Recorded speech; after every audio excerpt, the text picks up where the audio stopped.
बांटा गया है 4 कालों में, 5 कालों में, 3 कालों में, 6 कालों में। तो जो आपके यहाँ पर ये हिंदी पद्य साहित्य को बांटा गया है तो इसका आंसर आपका आ रहेगा 4 कालों में। अब आपका यहाँ पर दूसरा आता है दिन जल्दी ढलता है कविता में कभी हताश व दुखी क्यों है।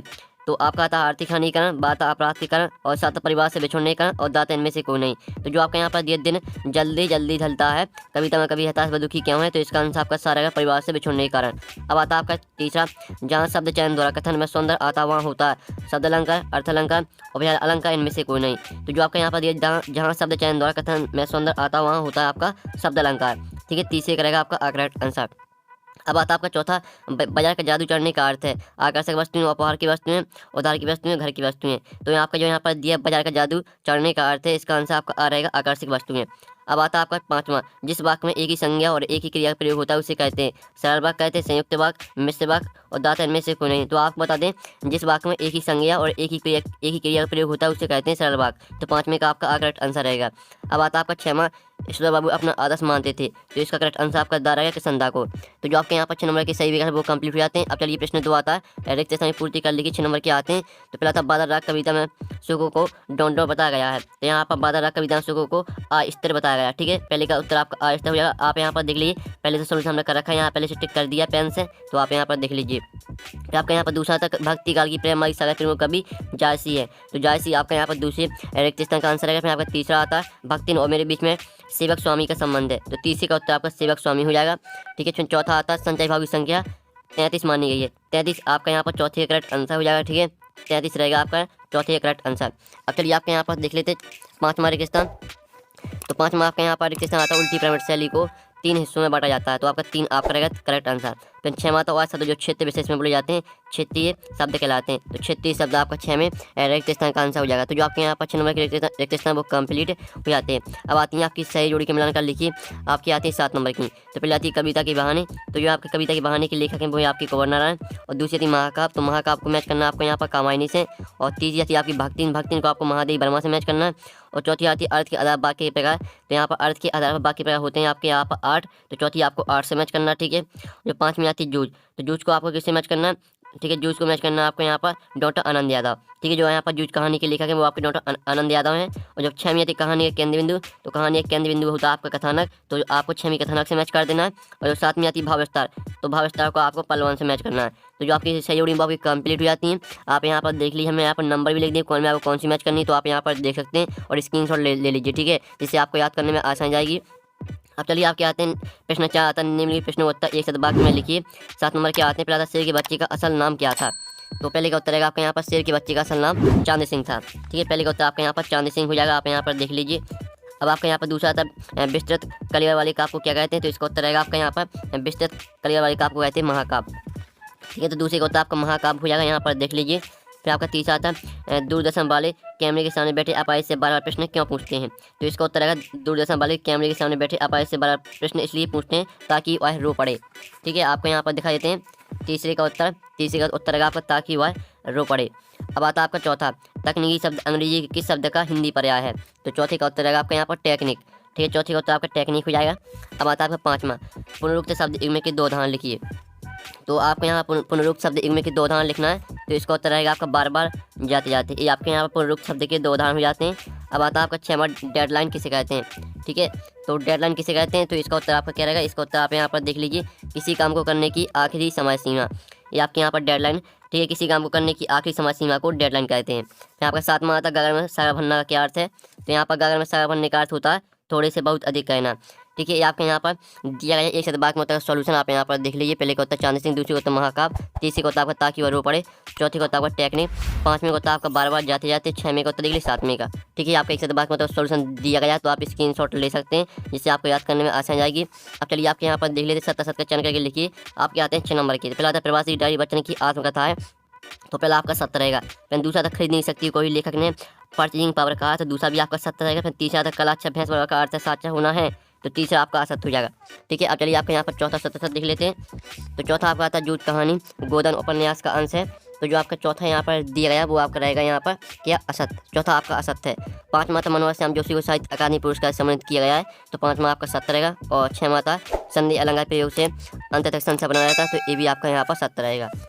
ठीक है, आप यहाँ पर देख लीजिए आपका सत असत का सॉल्यूशन है। पहला आपका सत, दूसरा भी सत और तीसरा असत, चौथा असत, पाँचवां सत और छठवां सत। आप स्क्रीनशॉट ले लीजिए, आपका सत असत का सॉल्यूशन है। अब आते हैं आपका प्रश्न 6, बड़े बड़े राजा किस पर निछावर होते हैं? और अथवा आता दिशाओं को मृदंग की तरह बजाने से क्या तात्पर्य है? तो जो आपका अथवा का दिया गया दिशाओं को मृदंग की तरह बजाने से क्या तात्पर्य है, इसका हम सॉल्यूशन आपको बता देते हैं। तो स्टूडेंट आप यहाँ पर देख लीजिए, इसका उत्तर आपका रहेगा दिशाओं को मृदंग बजाने से क्या तात्पर्य, आपका प्रश्न दिया गया। साथ ही इसका उत्तर आप यहाँ पर देख लीजिए, इसका तात्पर्य है कि पतंग उड़ाते समय बच्चे ऊंची दीवारों से छतों पर कूदते हैं तो उनकी पदचापों से एक मनोरम संगीत उत्पन्न होता है। यह संगीत मृदंग की ध्वनि की तरह लगता है। साथ ही बच्चों का शोर भी चारों दिशाओं में गूंजता है। ये आपका उत्तर रहेगा। ठीक है, ये आपका प्रश्न 6 का अथवा का उत्तर है। साथ ही जो आपका ऊपर का प्रश्न है, साथ ही जो अथवा का प्रश्न है, दोनों प्रश्नों को आपको याद करना है। लेकिन हम आपको इस वीडियो में एक ही प्रश्न का उत्तर बताएंगे। ठीक है, लेकिन आपको दोनों ही प्रश्नों को याद करना है। अब आता आपका 7वां, नई कविता की दो विशेषता प्रवृत्ति लिखिए। अथवा था प्रयोगवाद की दो विशेषता प्रवृत्ति लिखिए। तो जो आपके यहाँ पर दिए नई कविता की दो विशेषताएं प्रवृत्तियाँ लिखिए, इसका उत्तर हम आपको यहाँ पर दिखा देते हैं।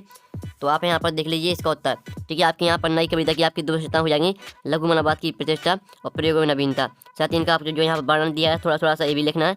तो आप यहाँ पर स्क्रीन से ले लीजिए, आपको अच्छे से यहाँ पर दोनों विशेषताएं याद कर लेना है। अब चलिए आपके यहाँ पर देख लेते 8वां क्वेश्चन, पर्चेजिंग पावर से लेखा का क्या आशय है? अथवा था शरीर को कालियाई अवधूत क्यों कहा गया है?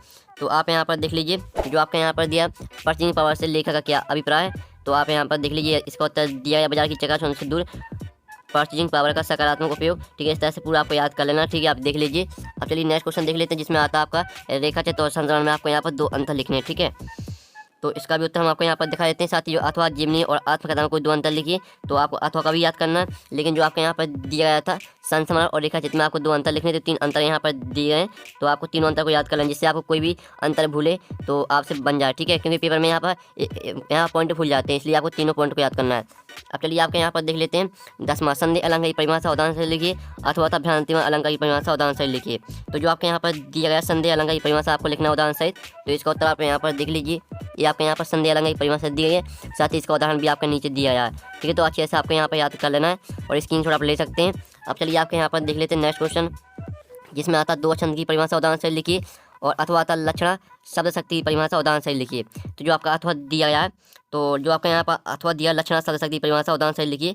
तो इसका उत्तर आप यहाँ पर देख लीजिए, ये आपके यहाँ पर लक्षण शब्द शक्ति परिभाषा दी गई, जहाँ जब किसी शब्द का अभिधा के द्वारा मुख्यार्थ का बोध न हो तब उस शब्द के अर्थ का बोध करने वाली शक्ति को लक्षण शब्द शक्ति कहते हैं। इसका उदाहरण भी आप यहाँ पर महाराणा प्रताप मेवाड़ के सिंह थे। और दूसरा उदाहरण हो जाएगा रामूतु गधा है। आपके यहाँ पर दो उदाहरण भी दिए गए हैं। अब चलिए आपके यहाँ पर देख लेते हैं 12वां आता राजभाषा और राष्ट्रभाषा, आपको दो अंतर लिखना है। अथवा आता अर्थ के आधार वाक्य प्रकार लिखिए। तो आप यहाँ पर देख लीजिए, हम आपको यहाँ पर राजभाषा और राष्ट्रभाषा में अंतर दिखा देते हैं, तो वो आपको याद कर लेना है। ठीक है, आप यहाँ पर देख लीजिए, ये आपके यहाँ पर राजभाषा और राष्ट्रभाषा में आपका यहाँ पर अंतर दिए, 2 पॉइंट दिए, तो दोनों पॉइंट को आपको याद कर लेना है। ठीक है, अच्छे देख लीजिए। अब चलिए आपके यहाँ पर देख लेते हैं 13वां प्रश्न आता है, जिसमें आता क्षेत्रीय शब्द किसे कहते हैं? उदाहरण सही लिखिए। और अथवा निपात की परिभाषा उदाहरण सही लिखिए। ठीक है, तो आप यहाँ पर देख लीजिए, जो आपके यहाँ पर दिया निपात की परिभाषा उदाहरण से लिखना, तो आपका यहाँ पर उत्तर दिया है। या आपके यहाँ पर निपात की परिभाषा दी है, साथ ही उसके उदाहरण दिए भी, तो, तक, केवल, ही, मात्र आदि आपके यहाँ पर उदाहरण दिए हैं। तो आप यहाँ पर देख लीजिए। अब चलिए आपके यहाँ पर आता है इंटरनेट पत्रकारिता क्या है? ठीक है, तो इसका उत्तर आप यहाँ पर देख लीजिए, आपके यहाँ पर इंटरनेट पत्रकारिता क्या पूरा आपको लिखना है अच्छे से। ठीक है, यहाँ पर दिया इंटरनेट पर अखबारों का प्रकाशन या खबरों का आदान प्रदान ही वास्तव में इंटरनेट पत्रकारिता पूरा आपको लिखना है। ठीक है, इस तरह से। अब चलिए आपके यहाँ पर आता है 15वां आता है यशोदा बाबू के चरित्र की दो विशेषताएं लिखिए। अथवा आता जूझ कहानी के प्रमुख पात्र की दो विशेषताएं लिखिए। तो जो आपके यहाँ पर दिया गया यशोदा बाबू के चरित्र की दो विशेषताएं लिखिए। तो आप यहाँ पर देख लीजिए, ये आपके यहाँ पर दी गई हैं। यशोदा बाबू परम्परावादी धार्मिक प्रवृत्ति के व्यक्ति थे और आपके यहाँ पर 5 विशेषताएं दी हैं। तो आपको यहाँ से कोई 3, आपको पूरी 5 विशेषता याद कर लेना, क्योंकि अगर आपको कोई विशेषता भूले तो आपको कोई दिक्कत भी न जाए। पूरा आपको याद करना, छोटा सा उत्तर है। अब चलिए आपके यहाँ पर देख लेते हैं नेक्स्ट क्वेश्चन, जिसमें आता है यहाँ पर तुलसीदास अथवा हरिवंश राय बच्चन का आपको यहाँ पर काव्यगत परिचय लिखना है। निम्नलिखित बिंदुओं के आधार पर लिखिए। दो रचना लिखना है, भावपक्ष के लाभ पर लिखना, साहित्य में स्तर। तो अथवा लगा दोनों में से आपको एक पे करना है, और जो इनके आंसर है वो वीडियो के लास्ट में बताएंगे। 17वां था महादेव वर्मा अथवा जयंत कुमार का आपको यहाँ पर साहित्यिक परिचय निम्नलिखित बिंदुओं के आधार पर लिखना है। आपको 2 रचनाएं, शैली और साहित्य में स्थान। ठीक है, तो अथवा लगा दोनों में से आपको एक पे लिखना है। साथ ही आपको बता दें कि जो आपके यहाँ पर रचना रहती है, आपको रचना को सही लिखना है, क्योंकि जो यहाँ पर कॉपी जांचने वाला रहता है वो सिर्फ आपके यहाँ पर रचना को पढ़ता है, और आपकी रचनाएं सही रहती हैं तो पूरी मार्क्स मिल जाते हैं। 18वां था भावपालन कीजिए, जरा और मृत्यु दोनों जगत की प्रमाणित सत्य हैं। तो इसका आपको जो है भावपालन का मतलब रहता है भाव विस्तार, यानी जो आपकी लाइन दी है इसका आपको अर्थ समझाना है। अथवा था, तो अथवा देख लीजिए, वार्षिक परीक्षा की तैयारी संदर्भ में आपके और आपके पिताजी के बीच के संवाद को लिखिए। फिर आपको 19वां प्रश्न आता है, जिसमें आपका आता है आपरित पददान। तो इसे आपको पढ़ लेना, इसके 3 प्रश्न आते हैं, तीनों प्रश्न होता है आपको इसी आपरित पददान से मिल जाएंगे। और साथ ही जो आपका आपड़ी पदयांश रहता है तो थोड़ा कठिन रहता है, और जो आपका आपड़ी गद्यांश है जो कि अथवा का है, तो आपको आपड़ी गद्यांश को करना है क्योंकि आपका इस सरल रहता है। आप यहाँ पर देख लीजिए, पूरा पढ़ लेना आपको, और इसके 3 प्रश्न आते हैं, तीनों प्रश्न होता है आपको आसानी से इसी में मिल जाएंगे, सिर्फ आपको ध्यान से पढ़ना है इसमें। ये आपके फ्री के नंबर रहते हैं, कुछ याद भी नहीं करना पड़ता आपको इसमें। और 20वां प्रश्न आता है, तो 20वां प्रश्न आप यहाँ पर देख लीजिए, जिसमें आपको पदयांश की संदर्भ प्रसंग सहित व्याख्या लिखनी है। मैं इसमें सुनापान किया करता हूँ, मैं कभी न जग का ध्यान किया करता हूँ, इसका आपको संदर्भ प्रसंग सहित व्याख्या लिखनी है। और तो देख लीजिए, ठीक है। फिर आपका 21वां क्वेश्चन आता है जो कि आपका आता है गद्यांश, निम्नलिखित गद्यांश की संदर्भ प्रसंग सहित व्याख्या कीजिए। तो आपको इसे भी ध्यान से पढ़ लेना, ठीक है। भक्ति और मेरे बीच में सेवक स्वामी का संबंध है, यह कहना कठिन है क्योंकि ऐसा कोई भी स्वामी नहीं हो सकता। इस तरह से आपका दिया, तो पूरे ध्यान से पढ़ लेना। फिर इसका आपको संदर्भ प्रसंग सही व्याख्या लिखनी है। फिर आपका यहाँ पर 22वां प्रश्न आता है, 23वां प्रश्न देख लीजिए, पहले पूरा आपका यहाँ पे हिंदी पे हो चुका है। और साथ ही जो आपके यहाँ पर क्वेश्चन है, यहाँ पर देख लीजिए, जो क्वेश्चन आपका 18 से लेकर आपके यहाँ पर क्वेश्चन 23 तक का सोल्यूशन आपको यहाँ पर टेलीग्राम ग्रुप में मिल जाएगा। और टेलीग्राम ग्रुप की लिंक वीडियो के डिस्क्रिप्शन दी रखी है, तो आपको यहाँ पर टेलीग्राम ग्रुप ज्वाइन कर लेना है। और साथ ही आपको PDF डाउनलोड करना चाहते हैं तो लिंक आपको वीडियो के डिस्क्रिप्शन में मिल जाएगी। तो यहाँ पर नेक्स्ट वीडियो में